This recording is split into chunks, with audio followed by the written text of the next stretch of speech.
Okay, so you can start whenever you are ready, and we will start the time when you start presenting. Without a doubt, when someone talks about energy drinks, one must have thought of M150. What about vitamin C drinks? Seaweed. Being a top brand for multiple industries, Ososapa is a force to be reckoned with. Good morning, honorable judges. We are Team C, and we are here to recommend a buy for Ososapa using a DCF-based target price of 38.75 baht, representing a 17% upside. We believe the market has underappreciated the following three key aspects. First, its strong portfolio to generate cash cow return. Second, its leading Myanmar position, enhancing firm's growth. Last, fully integrated value chain, diminishing expenses. Before we take a deeper look into each aspect, let's take a step back and get to know Ososapa more. Ososapa is one of the largest food and beverage firms, providing over 25 brands in various industries, and operate in 38 other countries, where most of its products are entirely produced and distributed by the firm. In 2020, the firm generated over 26 billion baht, where 14% of the revenue came from the international market. If separated by segment, the firm can be categorized into 4 categories. First, and contributing to the most, is energy drinks, with brands like M150, followed by functional drinks with Seaweed, and personal care with Baby Mouth and the others. Now, my colleague will elaborate further on the portfolio and its implication. Competing with Kating and Carabao Dang in Thai energy drink market, Ososapa is a market leader, covering over 55% of the market share, where 38% come from M150. This naturally leads to the firm revenue being driven by M150 with an estimated revenue of 9.8 billion baht, or 45% of the firm's total revenue. Going forward, we believe that M150 main driver is the consumption of blue-collar worker, along with the ability to capture the ongoing health and wellness trend by lowering the sugar content in its product. As a result, we believe that M150 will show a steady growth of 2.2% over the next 6 years. This health and wellness trend allow other products to play more important roles in the firm's total revenue. With a market growth of 3.8%, we believe that Ososapa will be able to capture this emerging trend with other product lines as well, including zero sugar confectionery, no sugar energy drink, and organic soap. The most notable to capture this trend is Seaweed. In combination with the past success of capturing the target consumer of the functional drink market, we believe that Seaweed revenue will grow by 12.7% over the next 6 years. With the growth from other brands in the firm portfolio, we believe that Ososapa will be more diversified, with functional drink to play a more important role in the firm's total revenue, decreasing a risk of being too dependent on M150. On top of the attractive return from domestic revenue, we believe the market undervalues Ososapa Myanmar business that will capture growth in the recovery period. Myanmar is the main focus of international country, representing 65% of international revenues. We believe Myanmar will be the success of Ososapa due to its product market fit with local production facility and Myanmar's long-term economic growth. Myanmar's people consume energy drink as a refreshment and prefer Thai brand as it looks more premium. To solve this market gap, Ososapa penetrated by Shark as a premium brand, targeting new generation and white-collar worker, then successfully become number 1 in the market. Then Ososapa also covered mass by using M150. Overall, Ososapa achieved to be a market leader, competing in this landscape with other Thai brands. While other competitors are exporting, Ososapa strengthened its position by having local production facility, giving the advantages of better cost management, leading to sustainable profit, flexibility in response to change in demand, and operational resilience through market uncertainties. Despite the market concern over the situation in Myanmar from coup and COVID-19, we expect to see the recovery. The World Bank expects 1% growth in the whole economy from the signs of economic stabilizations, and now the Thai currency is stabilizing as well. Following the crisis, we see Myanmar as an expanding market in the long run from the well-placed location and infrastructure investment. Overall, we believe that Ososapa will survive better in Myanmar crisis and have a strong foundation for post-crisis. So we expect 8.8% growth in its top line and 10.6% growth in its bottom line. Coming to our last key rationale, we believe Ososapa would utilize its fully integrated value chain, maximizing margin. Also, supply has the ability to control all the activities in the beverage segment, from sourcing of goods to distributing to customers. In the past, this strength leads to also supply being able to develop a cost control initiatives like Fit Fat Firm, being able to save almost 3 billion baht through first redesigning the thickness and recycling glass bottles, saving material costs. Second, reformulating beverages to contain less sugar content, cutting down on major sugar tax.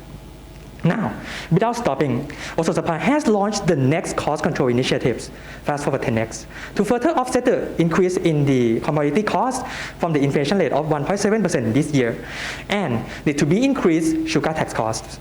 Given the past capability, we believe that also supply would be able to achieve its targeted cost saving of 5 billion baht within the next 5 to 7 years. After translating these key rationales into our financials, we projected also surpass total revenue to grow at 5.5% over the next 6 years, driven by extensive portfolio to capture market trends and expand its customer base. And Myanmar sales are set to recover from 2023 onwards from economic stabilization and capacity to be exploited. We also expect costs to stabilize quickly after the pandemic, driven by its cost control initiatives of Fast Forward 10x to reduce costs down to SG&A, which will expand its EBITDA margin to 24%. Previously, the company has heavily invested in its CapEx to expand the capacity of beverage filling plants, cullet treatments, and recycling center. And despite those huge investments, also was still able to maintain a healthy leverage with a DE ratio of 0.4 times, signifying that there's still plenty of room for also to gear up for future expansion. After all, we expect the expansion in ROE to 27.2%, driven by cost control, asset utilization, and healthy financial position.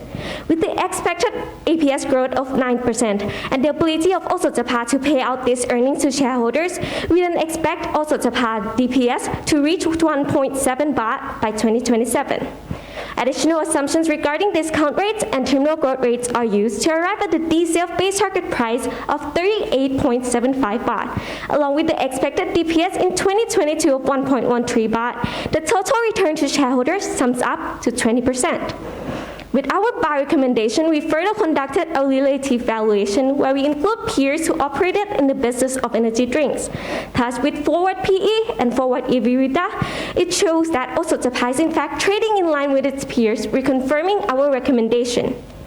We have additionally identified a few investment risks to our recommendation, and we would like to analyze the two largest risks being: first, the increase in commodity costs, and second, the Myanmar's operation. With the recent increase in commodity costs, the increase in import prices along with the global supply shortage could develop into the risk if also supply is unable to strategically source and lock in the price. Thus, we have incorporated to the EBITDA margin calculation, showing the downside risk to the valuation of 3.9 to 7.7% from the target price. Because Myanmar has a lot of uncertainty, therefore, we incorporate this to the risk that the Myanmar situation will be worsened with the coup and stuff, resulting in the close down of stores and more than half of the poverty higher proportion in poverty.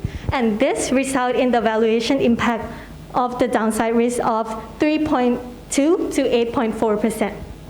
Moreover, also Sapa has done a lot towards sustainability.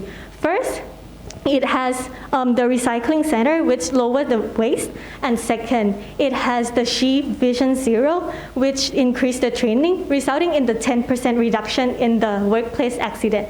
And three, also Sapa has the highly independent board and committee, which ensure transparency in management and control.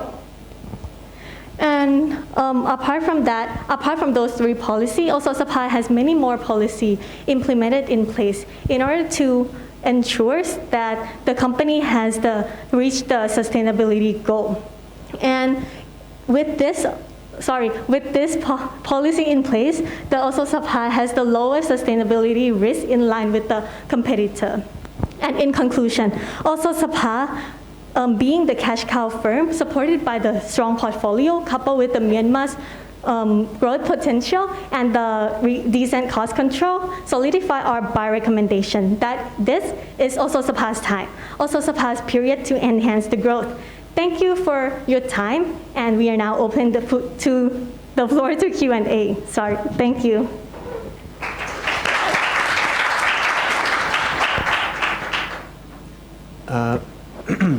I have two questions. The first one is, in some ways, this story is a pretty easy to understand story, right? It's got good market share, good product, expanding to Myanmar. We understand sugar costs and all that. So is there something that you've seen in your research that you think the market doesn't see that clearly, and that's the reason why you think there's an upside that the market doesn't see? Give us some insight, because I know you guys have spent a lot of time on it, just like the other teams. That's my first question, so go ahead with that. So from our models, we believe that we expect a better recovery than the market in terms of Myanmar performance, because people underestimate the ability of Osotapa to thrive in the coup and COVID situation. And thus, yes, it impacts a lot of the Myanmar situation where there's close down of stores and there's people coming out to protest. And we expect the recovery from 2023 onwards with the signs of stabilization. And thus, with that expectations, it leads to an upside potential for Osotapa to capture the Myanmar market. So then, in some ways, it's a little bit of an event risk, right? It's different from, let's say, a vertical integration where they take over and they start doing glass or something like that, where we can kind of estimate. But here, it really is a function of whether you guys, in your more positive assessment than the market, have some knowledge that other people don't see. And that's a tough question, but the question really is there something that you've seen about the Myanmar situation? You've identified the Myanmar situation. Is there something about it that you think, hey, it was more resilient or something like that as far as sales were concerned? Thank you for the question. I would like to elaborate on it. From the Myanmar perspective, we think that the market exaggerated the downside impact in Myanmar because of, can we go to another slide? Yes. And this slide shows that even in the coup crisis, the Myanmar economy is still supported by the foreign investment. Even in the Myanmar crisis, we see a little bit slightly decrease in the foreign investment, and 70% of Japanese investors will maintain or even expand their operation in Myanmar, even in the coup crisis. This is a survey from the JETRO. So we think. Okay. And just one other, can you show your free cash flow? Do you have that chart on that?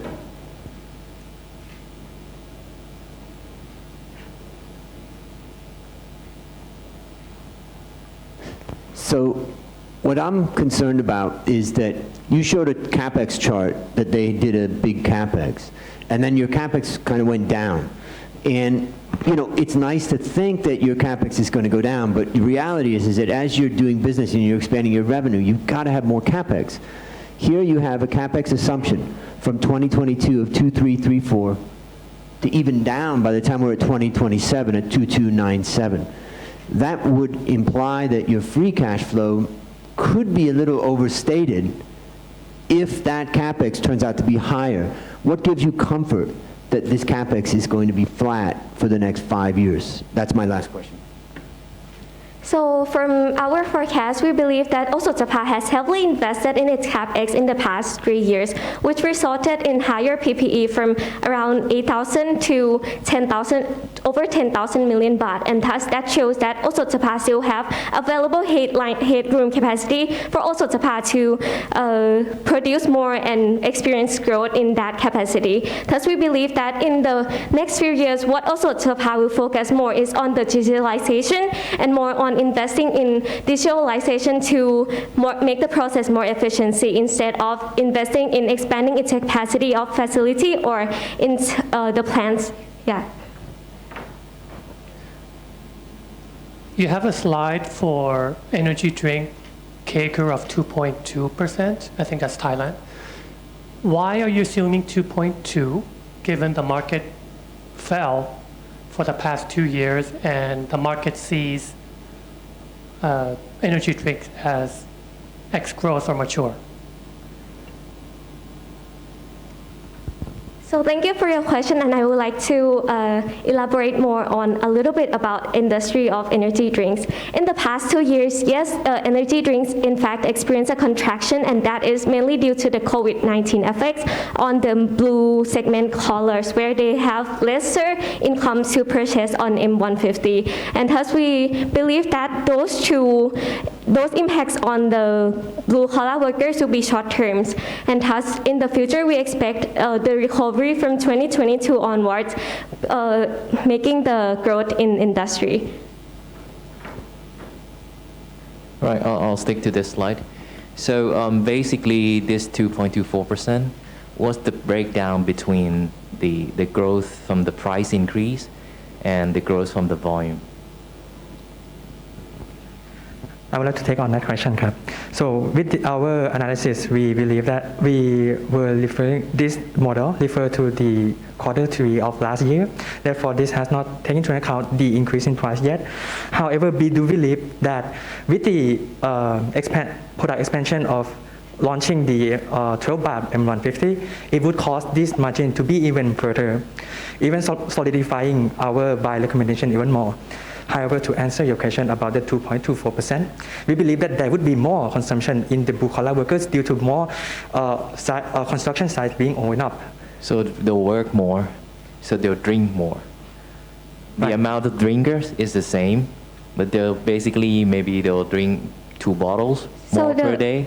To clarify the question, the amount of blue collars will slightly expand in terms of the blue collar consumption workers. The amount will slightly expand from those who have not yet consumed to translating to sometimes consumed, and then increasing also the portion of those who consume frequently. Thus, overall, we see that these 3 groups of consumers will increase their consumptions and leading to a higher consumption average per capita.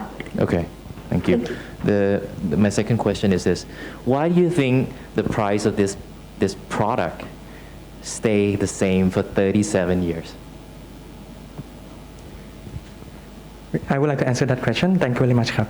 So the reason that the market has stayed at 10 baht for so long is because of how each competitors was competing very fiercely in the energy drink market, that they are forced to maintain at 10 baht price point.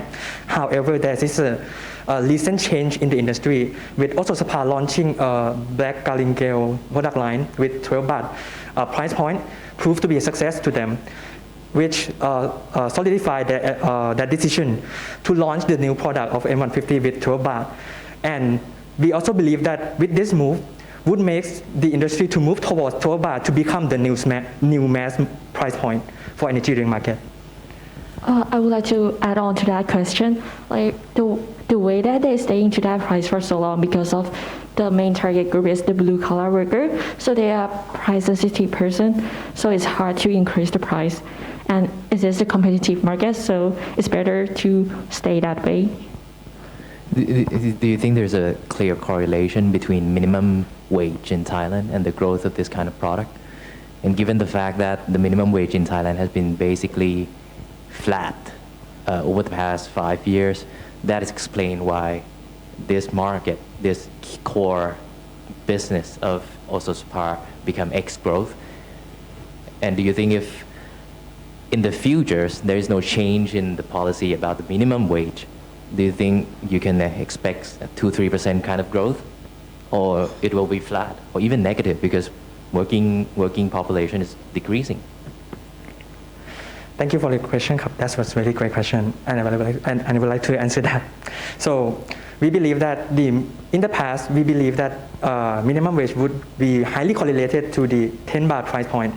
So, and with the current trend of the 12 baht products in the Black Galingale and the 12 baht M150, we believe that the industry is moving towards a new trend where the product is not simply for blue collar worker anymore, and it would move towards like higher income customers now.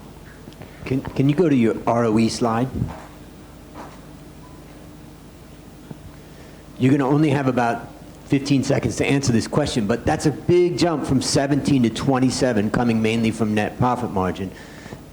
How confident are you in that? I mean, that's huge. 27 is a big number. So for net profit margin, because 2021 is expected to be a highly downward pressure on the cost side, because we believe that the cost will eventually stabilize and eventually leads to the gross margin that will increase, as well as also Japan is trying to reduce costs in terms of with their fast forward projects to improve efficiency. Thank you.